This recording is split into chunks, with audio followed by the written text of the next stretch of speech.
City volunteers visit and comfort the flood survivors in Taipao of Jiayi County.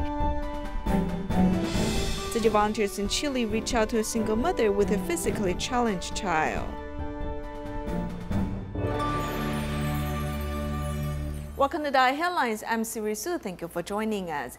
In the aftermath of the recent flood in southern Taiwan, Jiayi City volunteers went to a community in Taipao City to care for the flood survivors. After distributing hot meals this past weekend, the volunteers revisited the community to deliver aid bags and their best wishes. After the floodwater receded, City volunteers revisited the community in Taipao City. They went door to door to deliver aid bags in the letter from Dharma Master Zheng Yan. 这是上人写给我们，就是因为那一天淹水，洪涌来，所以上人伊要甲恁祝福，互恁心可以安下来，不要担心受伤。 When heavy rains pounded this community a few days ago, the floodwater level was 1.2 meters deep. In the aftermath of floods, City volunteers sent hot meals to the affected residents on both August 24th and 25th. Now the volunteers revisit the flood survivors. Yeah.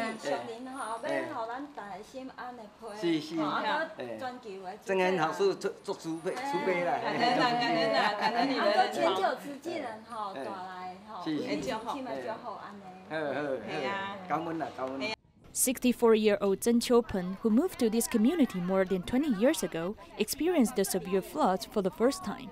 Her fear lingers when recalling the day she was evacuated from her home.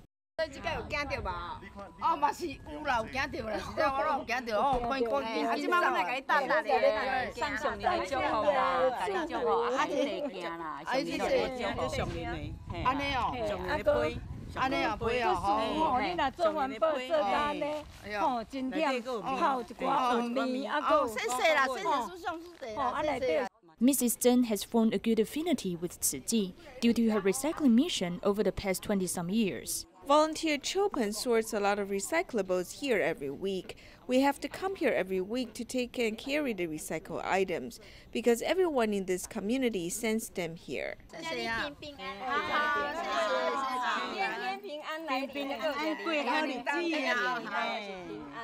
With the blessings and care of the volunteers, all of the residents feel at peace and they can continue to move forward.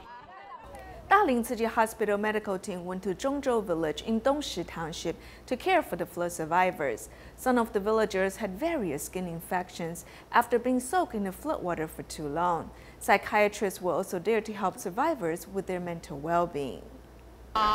Your right side's got a bit of tonsillitis. I'll give you some medications for it. Daling Tzu Chi Hospital medical team have come to Fu'an Temple in Zhongzhou village in Dongshi Township to serve the flood-affected residents. I had a cold and I had to clean up my house. It's not finished yet. I'm waiting for the military to send someone to move my bed. Some affected residents caught a cold and had a sore throat due to exhaustion. Some have infections on their wounds on their hands and feet. I've been washing many items and my hands had soaked in water for a long time. Both of my hands and foods are also ulcerated. The water from the flood hasn't receded yet. Many of them have been soaking their feet in the water and got ulcerated after a period. The grandma suffered pain in her arms and legs, but she was afraid of receiving acupuncture. The doctor tried to calm her down.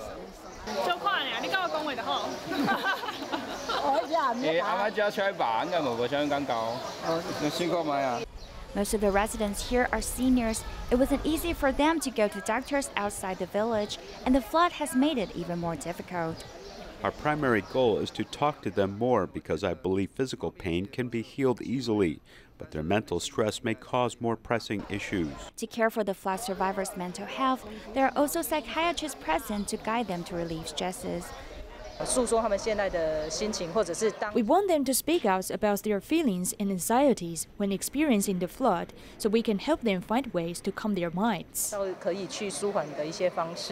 The medical professionals have safeguarded the flood survivors' physical health as well as mental health, hoping to help them walk out of the shadow caused by the flood. According to the statistics of the Filipino government, in 2018, there are more than 2 million people who are unemployed, with half of them being young people. To help the youth population, the Philippines chapter has set vocational training classes for them. Here's more.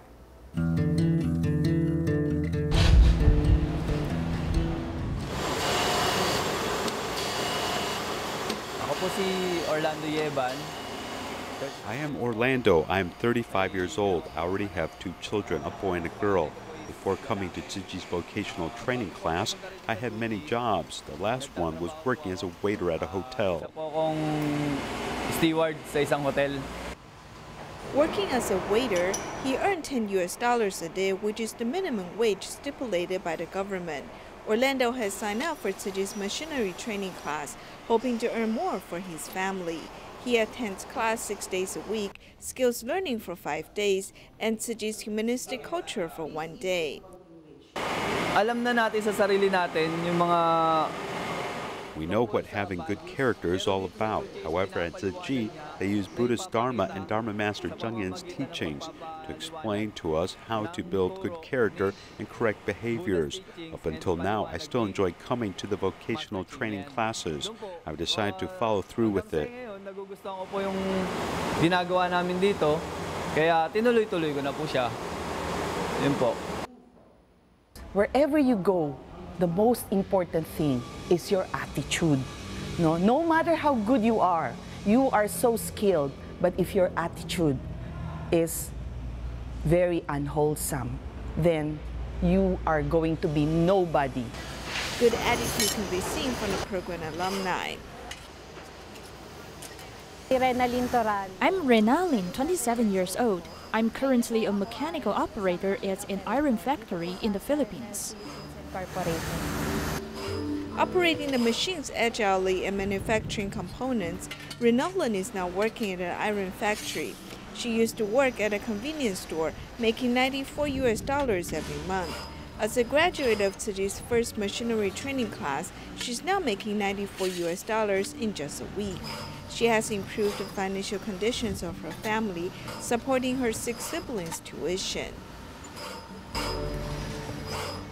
Sobrang laki po ng pagbabago ngayon kasi mas nararamdaman ko na mas nakakatulong ako. Kasi dati, nagpapasalamat po ako sa Chuchi Foundation dahil binigyan po nila ako ng... My life has changed for the better. I now have the ability to improve the financial conditions of my family. I'm really grateful to Tsiji Foundation because it has given me the opportunity to learn new skills. I also want to thank my company for hiring me. In addition, I want to thank the Tsiji volunteers who have been accompanying me and Dharma Master Zhengyan. I've learned many life values. I'm very grateful. Tumutulong po at gumagabay sa amin. Siyempre din po kay Master Zhengyan na nagbibigay po ng aral at nagtuturo po ng mga values ng mga aral sa araw-araw. Maraming salamat po. In 2010, Tsiji started its vocational training class, training dental assistants and teaching sewing skills to the local population. Currently, it has opened an English class for customer service representatives, machinery operating class, and computer hardware repair class. In 8 years, the classes have helped more than 500 young people pursue better jobs. The volunteers who plan the classes include Olga and Cai Sansan. They're the ones assessing the family conditions of the class participants, help match job opportunities, and look for enterprises who are willing to offer internships. Honestly, this is a fulfillment of what I really want to do in life. When I was younger, I told myself I want to teach, but without getting any pay. And lo and behold, I was praying to God about it. And this was what God gave me. So I'm very happy. I'm so grateful to Susie, especially to Master, because she gave me the fulfillment of my dream, how to help people. This is what I really wanted all my life. The vocational training class is a journey to pursue dreams for both the participants and the volunteers. A single mother in Chile is raising her daughter who has multiple physical disabilities. She was in desperate need of a new wheelchair. Upon learning of her situation, city volunteers helped reconstruct their bathroom and found the ideal wheelchair for this deserving young lady. The little girl Karen lies in bed and has multiple disabilities since birth. She looks only 7 or 8 years old, but her actual age is 14. She has to use a stomach tube to gain nutrition because she suffers from gastric problems. We can't find a suitable wheelchair for her, and this one is too small now.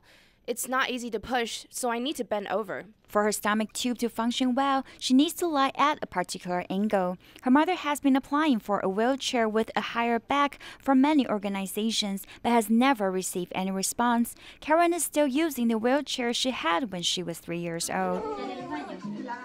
Mrs. Eder raised a family of 4 by selling second-hand clothes. She also gets some government subsidies. Her eldest daughter's child has sleep apnea, making her unable to go to work. After learning about Mrs. Eder's need, volunteers looked everywhere and finally found a suitable wheelchair for Karen. One problem is solved, though there is yet another. My back always hurts when I take a shower for my daughter because I had to hold her tightly so she won't fall into the bathtub. Volunteers then helped reconstruct the bathroom. It took them 2 days to finish because space only allows one person to work at a time. But now that it's done, Mrs. Eden no longer needs to worry about her back pain.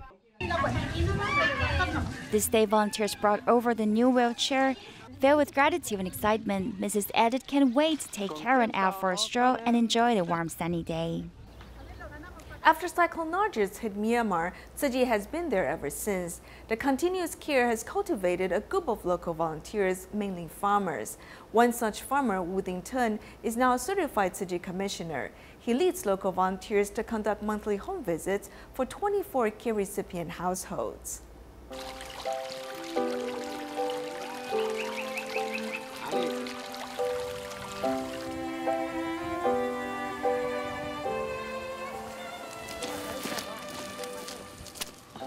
The path in the fields is really muddy. Despite already wearing rain boots, it's still difficult to take a step.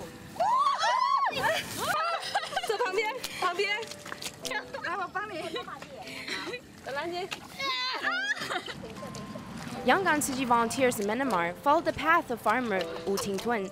This is the same path that he takes every time he does volunteering. Every step is a struggle, but each step represents a solid foundation for him.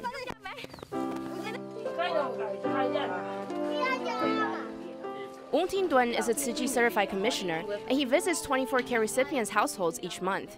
Right when everyone arrived at Jinma Ren's home, the rainy season officially hit.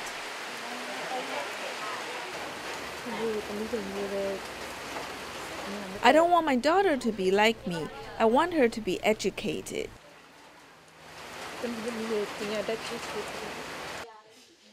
Reality is the hardest thing to admit to oneself. The couple has a meager income, so they were planning on their daughter, Regerby, stopping school and working. After Woo Ting-tun learned of this news, he quickly applied for school subsidies from Tsuji. Thank you all for helping my daughter.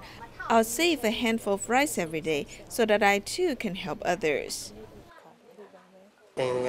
From going on home visits, I've learned that we're not just helping the care recipients, but we need to have empathy and be humble. During a break period between home visits, the volunteers went to visit an old friend, Woo Men-ai.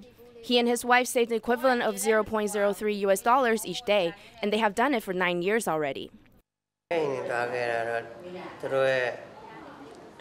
My responsibilities for home visits also include accompanying them, lifting their spirits and restoring their pure nature.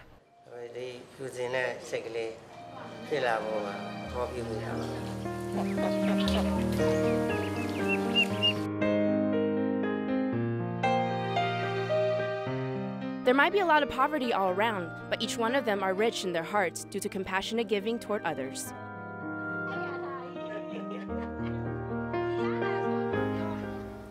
When 311 earthquake struck Japan, Mr. Miyagawa received a blessing card written by an elementary school girl in Hualien. He always had the thought to go to Taiwan to personally thank the little girl behind the card, and it came true at the end of last year. One of his musician friends, Tommy, heard about his story and supported a trip for him to head to Taiwan. He finally got to meet the writer behind the blessing card. 亲爱的宫川先生，没想到当年我们小小的一张卡片，能带给您这么大的安慰。 Zhang Jingyu, who is still in the 3rd grade, is now a high school student. She is once again writing words of encouragement and filled with blessings in welcoming Mr. Miyagawa.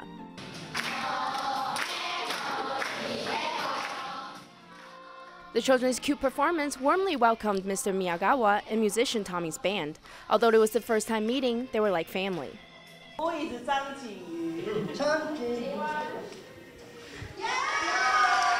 This moment has been 7 years in the making. At that time, Japan's 3/11 earthquake happened. A small blessing card from Taiwan went with the financial assistance across 2,057 kilometers to Japan's Keisanuma city.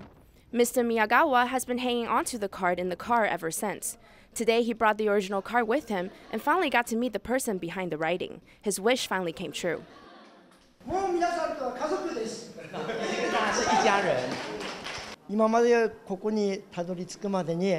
This process was made possible by many people's help. It's thanks to each one of them that my dream can finally be fulfilled. I'm truly grateful. Mr. Tommy was one of the supporters of this trip, and his band kindly contributed in performing original songs for the occasion. It was a perfect symbolization of how happiness is just like a flower that blooms beautifully in every corner. They paid a visit to the Hualien Tzu Chi Medical Center to share the cheerful musical numbers with all. In the year of the Great Hangxing earthquake, Mr. Tommy went back to his home and dug through the rubble. He found his melodica in the chaos, and after repairing it, the first note that came out really hit him hard. That was when he realized just how powerful music is. It has the power to heal one's heart. That is why he created a band using solely melodicas to share the healing power of music with others. The earthquake in Kobe and the tsunami that followed in the Northeast were devastating. When everyone is facing the difficulties of natural disasters, we should really all come together to help with sincerity. All these experiences have contributed to this miraculous trip this time. I'm truly touched. They also went to visit the Jingsi abode in Hualien and learned all about the origins of the Tzu Chi Foundation. Mr. Miyagawa also made a wish. After all the activities of today, all that I can think about is that I will definitely come back again. The driving force behind this mindset is that there are people waiting for me here, so I will definitely come again. To think that a heartfelt blessing card made all of this happen, it's also made Mr. Miyagawa find his second home in Taiwan. In Taiwan, city volunteers have been sharing Jingsi aphorisms with the Hualien prison inmates. Recently, the first Jingsi reading room inside the Hualien prison officially opened. The COO of Jingsi Books and Cafe remarked that she hopes these good books and words of wisdom will help point them onto the correct life path.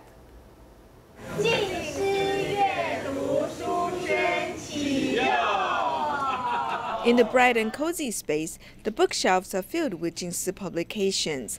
This place is actually inside Hualien prison. I hope that good books and good words can point to the life direction for you. I also hope that the inmates who are serving their sentences in the prison will make good use of this reading room. The first Jingsi reading room inside the prison in Taiwan is located in Hualien. The furniture inside the reading room are actually made by the inmates.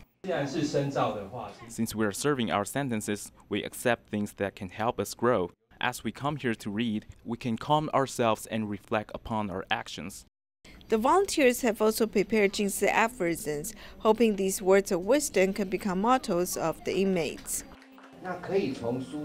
They can gain a lot of knowledge from the books. Therefore, my words for everyone today is read happily, and read joyfully.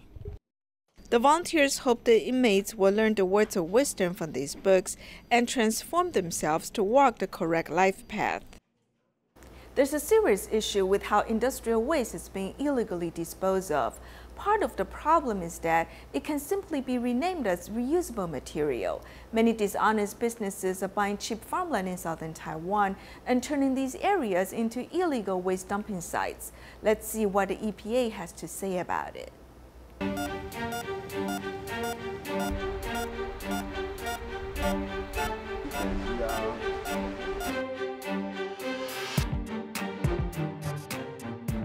For example, Pingdong's Daxiang Ying farm saw 2 or 3 hectares of farmland piled with 2 or 3 meters high of unknown backfill. For more than half a year, grass and weeds can't even survive here. Nothing can survive here. You see all the grass is dead, and even if you come here, all the plants are also dead. The reading is more than 2,000 for copper and more than 2,000 zinc. 1,500 copper already exceeds soil control standards. This is agricultural land which has even stricter standards. The ground is littered with dead millipedes who have wandered over here and quickly perished. These hard conditions show that even the toughest plants and animals cannot survive. The road sparkles like stars because it's made up of fiberglass fragments. We have found that this ground has many shiny objects, and taking a closer look through our lens, we can see that it looks gray. But under the sun, it is actually quite shiny. This is because it is all high-tech waste. Different from the past, the line between reused material and industrial waste is hard to differentiate. It may even have the same appearance as soil. This makes it hard to distinguish. For example, this green item, when we pick it up, it's a PCB board, which is common in many electronic products. We all know that this is waste from the electronic industry. We know that electronics help us earn foreign revenue, but it is also ruining our environment. According to the Waste Disposal Act, mixing it with soil is illegal, and then directly pulling it into the land for use is also illegal. When the heavy metal content is too high, it is illegal. We don't know if it's PCB or slag from incinerators. Our government allows these reused materials to exist, but the regulation for reuse is too vague. This leaves businesses a lot of gray area. It is now eating away our healthy farmland. If we let this waste be dumped into our farmland, then growing crops and aquaculture by farmers will soon lead these dangerous substances to be delivered to our table. Yes, we may eat it. One day may come when this area exceeds safe standards with backfill, and we won't be able to survive.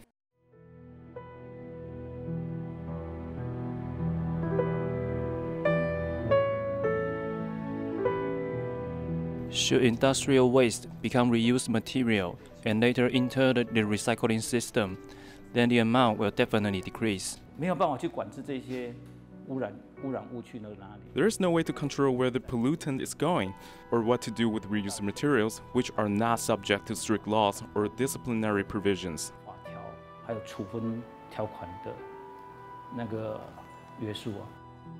In this era of sustainable development, each year we produce 19 million tons of industrial waste. More than 80% have another use and can be reprocessed, which is a new way of thinking. We have 20 million tons per year, and 80% is recycled, which is 60 million tons, which enters the recycling system. This means that 4 million tons is treated as garbage. This has to be dealt with, but at least we know that it's garbage, and it is collected, and we spend more time checking it. If one day our fish ponds become cemeteries and our farmland is so polluted we can no longer grow crops, then will there be a future for Taiwan? In China, as part of Tzu Chi's volunteer training curriculum, volunteers in training helped clean up a beach in Fujian. We'll leave you with these images. Thank you for joining us. Goodbye.